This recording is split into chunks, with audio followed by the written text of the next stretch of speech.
Good morning, everyone. Welcome into KRK and Fox 16 Plus as we just wrapped up our morning show, and we're going to give to you some of our news highlights of the day. I'm DJ Williams. I got Nick with me. He's our producer, Sunsiri Tonsil, one of our anchors on KRK for today, along with Claire Kreitz. And so, real quick, this is the first time we're doing this, so excuse us if we have a few hiccups. We want you to send comments, and we want to engage with that.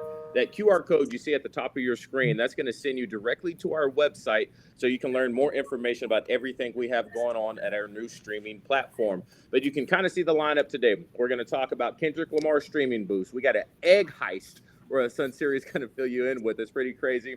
Razorback baseball is back, and then we have it's National Guitar Day. So we're going to talk about the top guitarists of all time. So that will be a fun one. But like I said, we're moving and wiggling and wagging and doing all this. So we are going to start with Sunsiri talking about this egg heist. And this story, Sunsiri, it's pretty wild, right?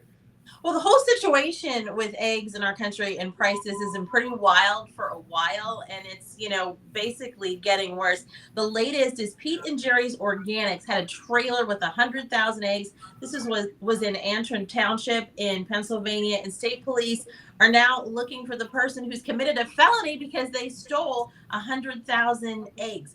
$40,000 worth of eggs. Now think about the prices that you've been paying over the last few months. I know I ordered eggs, grocery delivery weekend 2 days ago. They were $7.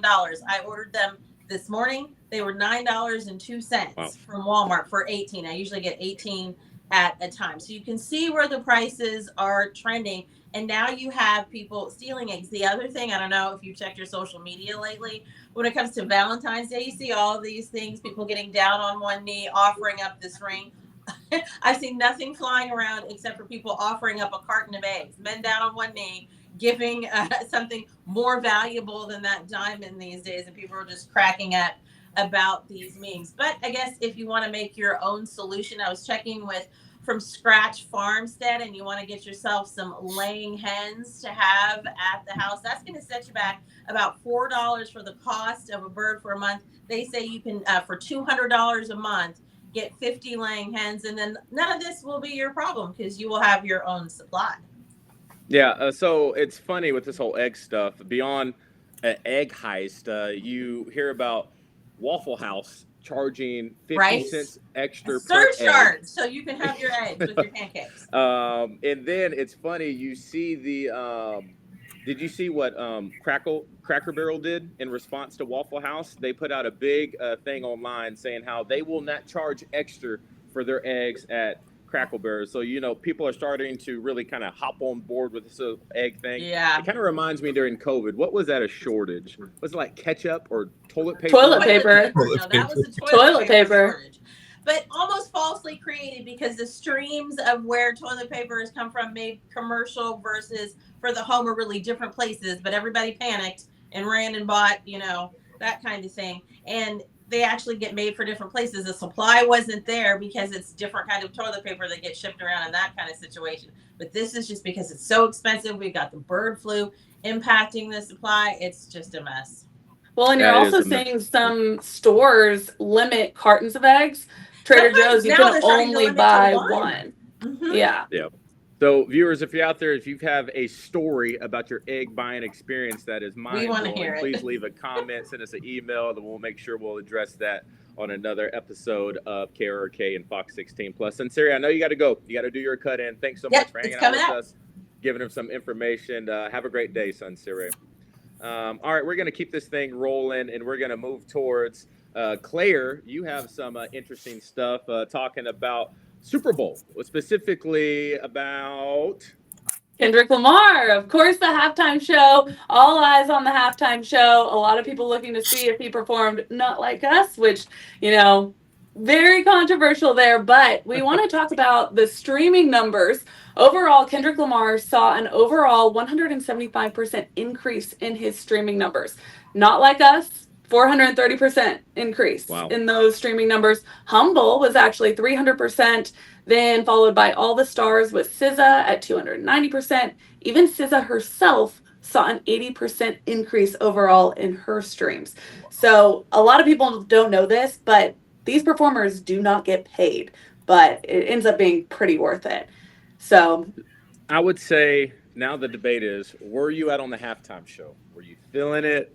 Were you not? Some people think it was awful. Some people think it was brilliant. Where do you stand as far as the halftime show performance? I loved it. I love Kendrick Lamar. I thought it was awesome. Definitely stirred some controversy, but I thought it was a great halftime performance.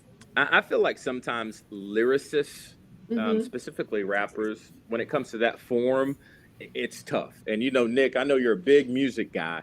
Yeah. And I think Super Bowl, a lot of people want to see the flashy stuff, big, electron, or what's that thing called that blows up? Animatronics, not animatronics. We don't need Like- dinosaurs on stage. Pyrotechnics. Yeah, we need Pyro. That's it. There you go. Yeah. But when you have a rapper like Kendrick, that's just not the case. Where were you at? What do you think the Super Bowl needs as far as halftime performance?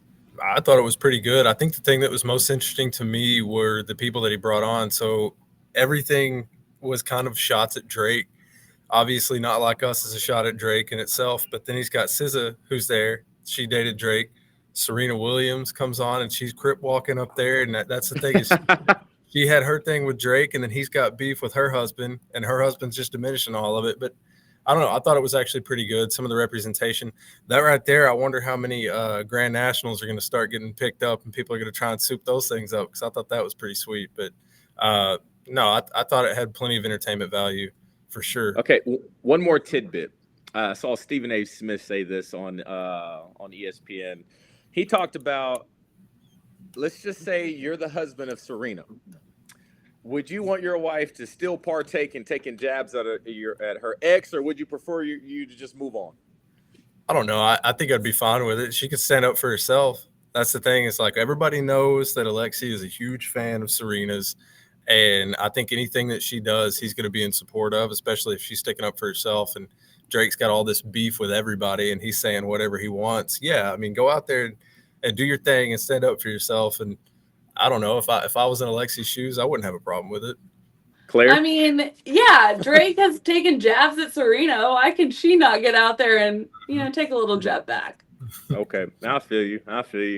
I honestly am like, we don't need to be paying attention to that fool no more. We got to move on and do all that. But It's all in good fun. Yeah. All right, Claire, thanks for updating us. Now, I know you also have work to do. This is the thing about KRK Plus. We're making it work in some very small windows. And I will say, make sure y'all stay tuned on KRK for today. Claire's doing an amazing job for all you last-minute folk out there for Valentine's Day of making sure you know exactly where you need to go to take advantage of, some really fun date ideas. You want to give us a tease about that real quick, Claire? Yeah, I'm actually working on our next segment, which is at Club 27 in the River Market for salsa dancing. Stay tuned to see if Jules and I can heat up the dance floor or if it's just terrible. Yeah, if it's just terrible. Well, make sure y'all tune in to KRK for today. Starts at 4 a.m. Claire, you have a great day. Thanks for hanging out with us. Bye. Nope, cut her off. Oops. All right, Nick, let's get on to what we have going on today. Obviously, baseball season. That's why we have you here. Baseball fanatic, you know the ins and outs of it. Real quick, I heard once the Super Bowl is over, that's the sign that baseball is here. I mean, you got to be pumped up about the season this year, right? Yeah, I think a lot of people they get fixed in. The Texas Rangers is my team professionally, and that's what they posted. Baseball is back. That's as soon as the Super Bowl is over, like within an hour, a lot of people go there. Obviously, we still have March Madness. People can't forget about that. But baseball season does start. 4-game series against Washington State Friday. I don't know a whole lot about Washington State. I know they're still in the Pac-2. I think it's just them in Oregon State, so they have a huge schedule of just random teams, kind of like an independent team like Notre Dame is in football. But I know coming into the season, as is the case for a lot of people, everybody wants to talk about where are we at pitching wise, because it seems like every year, and this isn't a knock on anything, but we always deal with a couple of injuries here and there. That's just sports. You have to handle that. We have Gabe Gackle, Gage Wood, Willie Mack, a lot of guys. Those are the three big components on the mound. Everybody's like, what are we going to see from those guys? How are they going to what kind of a season are they going to have? I think they're going to be pretty good. They're going to be exciting to watch. We've got hold on, wait, Nick, before you move on from the pitching staff, I want to say we do have some sound. So we have our radio partners with 103.7 The Buzz, and on the Zone from 10 to 1 each and every week, Bubba Carpenter will be on the Zone and walks around with his baseball bat. You know, he does the play-by-play for the Hogs, former Razorback himself. But here's Bubba's take on the pitching staff and what seems to be their number one guy. All right, well, let's talk about baseball a little bit here, Bubba. And Gabe Gackel's actually going to be joining us through the season this year. We're excited, and really nobody on this team has gotten more hype in the preseason than he has. And I talked to Matt Hobbs about this the other day. And when you look at the numbers, like his ERA was really good last year. It was number 2 on the team behind Hagen Smith. But I did not necessarily anticipate that he would get this kind of hype or excitement, I guess, going into the season. What did you like from him last year? What do you expect for that next step this year? Well, I liked last year. I mean, he didn't when he came in at campus last year, he didn't act like a freshman. Pitching at the back end of the bullpens, a lot of pressure. He didn't let anything faze him. He's got multiple pitches that are plus pitches he can throw for strikes. So, when they decided to move him to the starting role, I mean, I kind of thought it was going to happen at the end of the year last year, and I think Dave kind of hinted at that if we would have kept playing. But I think he's a stud, fellas, and fastball averages. He's going to be upper 90s in his fastball. Really good changeup, good breaking ball. I mean, he's got the makeup of a Friday night guy. So I'm excited for him, and I'm glad you guys are going to have him on. You're going to enjoy him. Well, that's good. Who else should we be keeping an eye on here? Let's start with just pitchers, I guess. And I think we have a pretty good idea with the new transfers coming in, who's going to be in the rotation. What's your expectation for, I guess we need 4 for this week? I wasn't sure about Zach Root. I read about him, saw some videos, but watching him pitch in person, Zach Root's really good. I would assume he's going to be the Saturday guy. And then you got Vital Cheese and Gage Wood kind of battling it out for probably what I consider the Sunday spot. And they're both really good. I tell you what, Gage gave up some hits yesterday or day before, but in the last scrimmage. But guys, his stuff is electric. I mean, he's added a little bit of every pitch is better this year. So he's going to be in the mix somewhere. I think whoever doesn't get that third spot in the starting rotation will go somewhere to the back end of the bullpen and be back there with Fouch and probably Wiggins and a couple of those guys. But boy, it's going to be fun. I'm excited about this season. All right, you can see Bubba very excited about this season, talking about the pitching staff, and like I said, we don't have Hagen Smith. I mean, he was cream of the crop. What are you thinking about the rest of the lineup? You got to say that one more time. I didn't really hear you.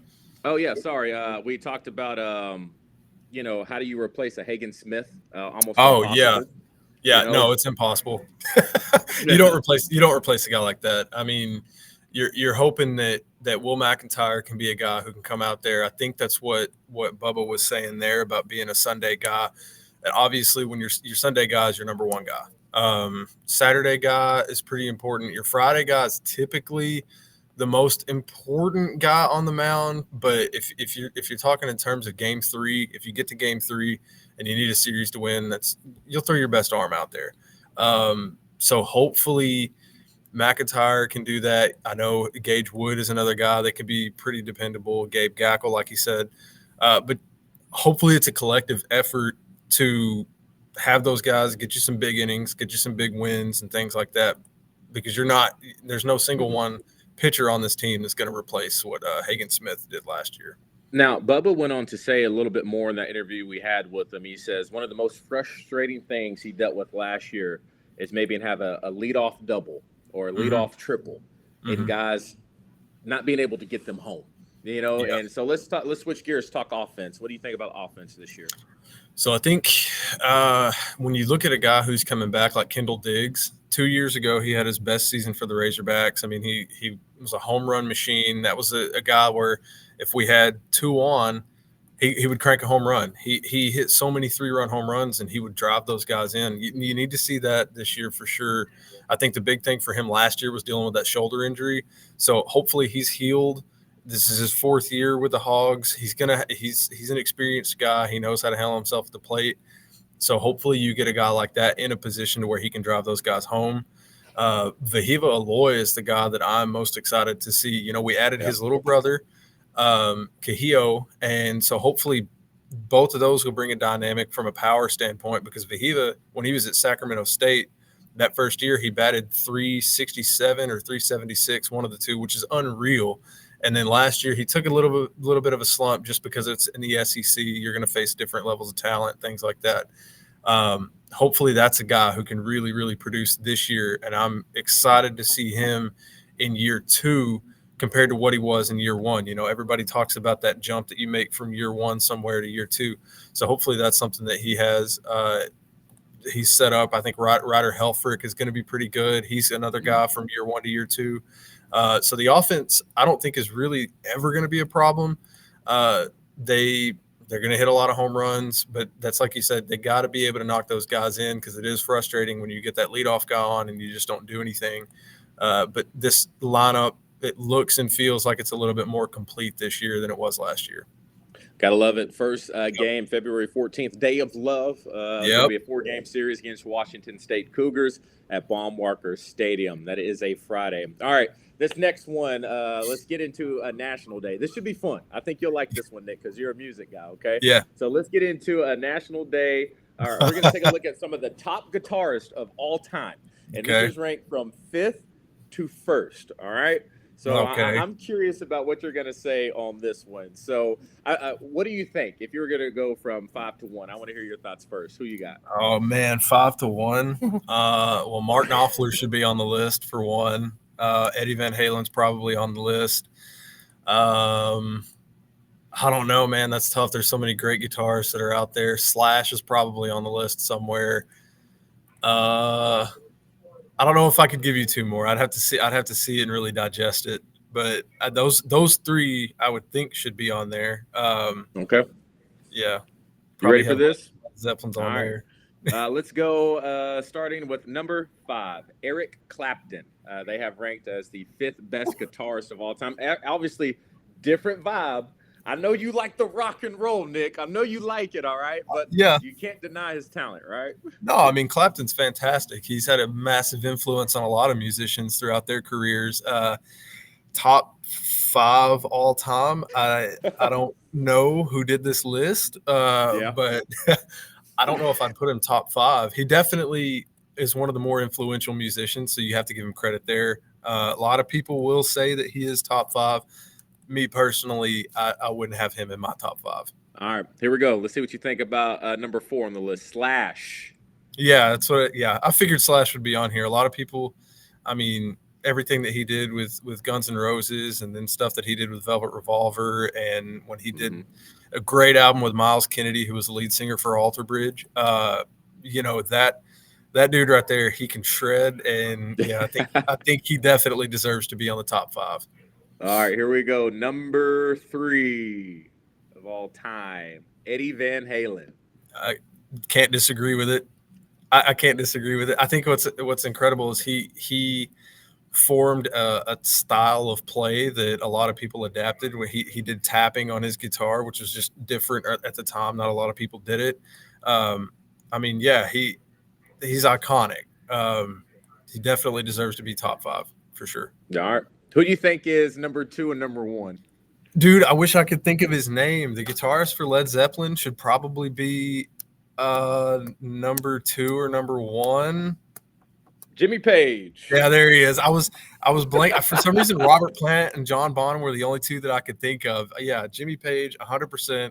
I think he should probably be number 1. If you go through and you ask people who play different instruments, like who they idolize and who they want to be like, you're going to get every single member of Led Zeppelin at the top. 100%. Greatest band of all time, greatest guitarist. I think he should be number 1, but we'll take number 2. Then that means number 1 must be pretty special. Any idea? Hendrix. It's going to be Jimi Hendrix. Jimi Hendrix. They got him as number 1 guitarist of all time. Yeah. Give me some cool facts about Hendrix.